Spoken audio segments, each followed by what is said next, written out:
نحمده ونصلي ونسلم على رسوله الكريم أما بعد فأعوذ بالله من الشيطان الرجيم بسم الله الرحمن الرحيم اذكروا نعمة الله صدق الله العظيم وصدق رسوله النبي الكريم الأمين إن الله وملائكته يصلون على النبي يا أيها الذين آمنوا صلوا عليه وسلموا تسليما بآواز بلند پڑھ لیجئے الصلاة والسلام عليك يا سيدي يا رسول الله الصلاة والسلام عليك يا سيدي يا حبيب الله وعلى آلك وأصحابك يا سيدي يا رحمة للعالمين قابل صد احترام لائق صد اکرام میرے اساتذہ اکرام اور میرے ہم مکتب ساتھیوں السلام علیکم ورحمت اللہ وبرکاتہ۔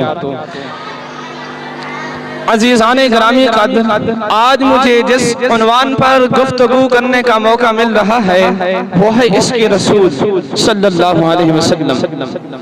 ہونا یہ پھول تو بلبل کا ترنم بھی نہ ہو، ہونا یہ پھول تو بلبل کا ترنم بھی نہ ہو، چمنے دہر میں کلیوں کا تبسم بھی نہ ہو، ہونا یہ ساقی تو میں بھی نہ ہو، ہم بھی نہ ہو، بزم توحید بھی دنیا میں نہ ہو، تم بھی نہ ہو، خیمہ افلاک کا استادہ اسی نام سے ہے، نبض ہستی تبس امادہ اسی نام سے ہے۔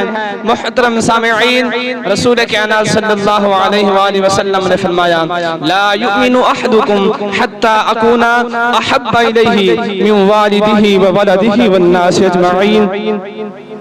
حدیث پاک کا معنی و مفہوم یہ بنتا ہے کہ تم اس وقت تک کامل ایمان والے نہیں بن سکتے جب تک کائنات کی ہر چیز سے بڑھ کر خواہ والدین یا بیوی بچے اور تمام لوگ میرے ساتھ پیار محبت نہ کرو، اس وقت تک تم کامل ایمان والے نہیں بن سکتے۔ یعنی کائنات کی ہر چیز تمہاری نظر میں حقیر ہو اور میری ذات عظیم ہو۔ سامعین محترم، عزیزان گرامی اس حدیث پاک کی مکمل عمل تصویر و تفسیر صحابہ کرام میں نظر آتی ہے۔ جنگ احد کے موقع پر منافقین نے جب یہ غلط خبر پھیلا دی کہ حضور کائنات صلی اللہ علیہ وسلم شہید ہو گئے، جب یہ خبر مدینہ شہر میں پہنچی تو سارے لوگ اور مدینہ کی عورتیں اور بچے سب باہر نکل آئے اور احد کے راستے پر کھڑے ہو گئے۔ آنے جانے والوں سے حضور کریم صلی اللہ علیہ وسلم کے بارے میں پوچھتے اور ان میں ایک انصاری خاتون تھی جس کے 4 قریبی رشتہ دار جنگ احد میں شہید ہو گئے۔ اس نے پوچھا کہ میرے آقا صلی اللہ علیہ وسلم کا کیا حال ہے؟ آنے جانے والوں نے بتایا کہ آپ کا بیٹا بھی شہید ہو چکا ہے، آپ کا باپ بھی شہید ہو چکا ہے، آپ کا بھائی بھی شہید ہو چکا ہے، آپ کا خاوند بھی شہید ہو چکا ہے۔ لیکن اس عورت نے کیا کہا؟ اس نے کہا مجھے ان سب کی پرواہ نہیں ہے، مجھے یہ بتاؤ کہ میرے آقا کا کیا حال ہے، میرے آقا صلی اللہ علیہ وسلم کس حال میں ہیں؟ تو لوگوں نے بتایا کہ وہ ٹھیک ہیں، وہ خیریت سے ہیں، لیکن اس نے کہا نہیں مجھے دکھاؤ۔ جب اس نے حضور نبی کریم صلی اللہ علیہ وسلم کو دیکھا تو بولی، ایک ایسا جملہ بولا جس کی مثال ہی نہیں ملتی۔ اس نے کیا کہا؟ کل مصیبت بعدک جلل۔ اس نے کہا حضور آپ سلامت ہیں تو میرے لیے ساری مصیبتیں اور تکالیف کچھ بھی نہیں، یعنی میرا چاند سلامت ہے تو ساری کائنات سلامت ہے۔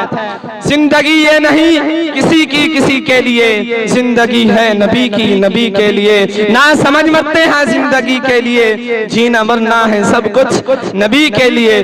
چراغ عشق نبی لے چلو قبر میں، چراغ عشق نبی لے چلو قبر میں، ہے چراغ لحد روشنی کے لیے۔ جس کا عمل ہو بے غرض، جس کا عمل ہو بے غرض، اس کی جزا کچھ اور ہے۔ حور و خیام سے گزر، بادہ و جام سے گزر۔ اللہ تبارک و تعالی سے دعا ہے کہ اللہ تبارک و تعالی خالق کائنات جل جلالہ ہمیں صحابہ کرام کے نقش قدم پر چلنے کی توفیق عطا فرمائے۔